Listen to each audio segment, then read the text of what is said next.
अहमदाबाद विमान हादसे की जांच शुरू है। डीजीसीए और एनएसजी की टीम सुबह से ही यहां पर जांच कर रही है। इस वक्त हम मेघानी गांव में हैं और ये पीछे की तस्वीर है, जो घटना स्थल है उससे पीछे की तस्वीर है। देखिए कि जो विमान का टेल है वो फंसा हुआ है और लगातार जो अधिकारी हैं वो जांच कर रहे हैं। धूप इतनी तेज है कि जांच करने में दिक्कत हो रही है। सुबह से ही अगर बात करें तो सुबह से जो जांच अधिकारी हैं वो पहुंच चुके हैं। इसके अलावा जो ब्लैक बॉक्स है उसको बरामद कर लिया गया है। ब्लैक बॉक्स प्लेन का वो हिस्सा होता है जिसमें सारी जानकारियां होती हैं। उसके दो हिस्से होते हैं। एक हिस्से में ये जानकारी होती है कि विमान कितनी ऊंचाई पर उड़ रहा था, इसके अलावा विमान की रफ्तार कितनी थी, इंजन की स्थिति कितनी थी। इसके अलावा जो दूसरा हिस्सा होता है उसमें ये जानकारी होती है कि केबिन में जो कन्वर्सेशन हो रहा था वो किस तरह का कन्वर्सेशन हो रहा था, पायलट को पायलट के बीच जो बात हो रही थी वो किस तरह की बात हो रही थी।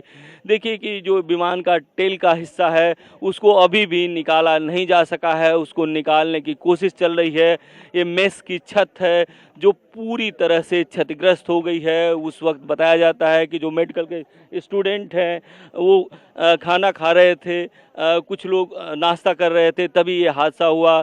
और जो मेडिकल मेस के बगल में जो हॉस्टल है, हॉस्टल पूरी तरह से ब्लैक हो गया। हॉस्टल की बिल्डिंग पूरी तरह से ब्लैक हो गई है। तो आग कितनी तेज़ थी इसका अंदाज़ा इससे लगा सकते हैं कि आग कितनी तेज़ रही होगी। अगर हम आपको रूट दिखाने की कोशिश करें कि ये विमान कैसे आया, तो देखिए कि ये पेड़ पर निशान दिख रहे हैं विमान के आने के, जो टहनियाँ टूटी हुई हैं पेड़ के। और इसके बाद ये जो गांव है, ये गांव को होते हुए विमान आया। और बताया जाता है कि ये छत को छूने ही वाला था विमान। हालांकि यहाँ आते आते जो विमान है वो काफ़ी ऊंचाई पकड़ लेते हैं, लेकिन उस विमान ने बोइंग 787 जो विमान है जो कि क्षतिग्रस्त हुआ, उसने वो ऊंचाई नहीं पकड़ी थी और लगातार गिर रहा था विमान। और ये जो छत आप देख रहे हैं, इस छत पर विमान लगभग गिरने ही वाला था, छूने ही वाला था, लेकिन इससे आगे बढ़ा और इस पेड़ की टहनियों से टकराते हुए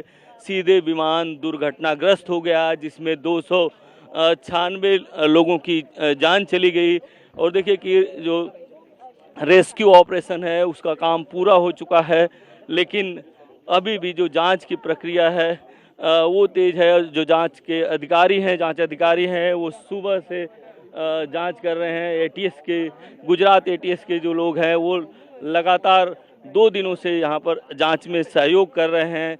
इसके अलावा डीजीसीए है, एआईबी है, वो मुख्य रूप से इस घटना की जांच कर रही है और जो बाकी एजेंसियां हैं वो जांच में सहयोग कर रही हैं। कैमरामैन अंचल के साथ इंद्रजीत सिंह, अहमदाबाद।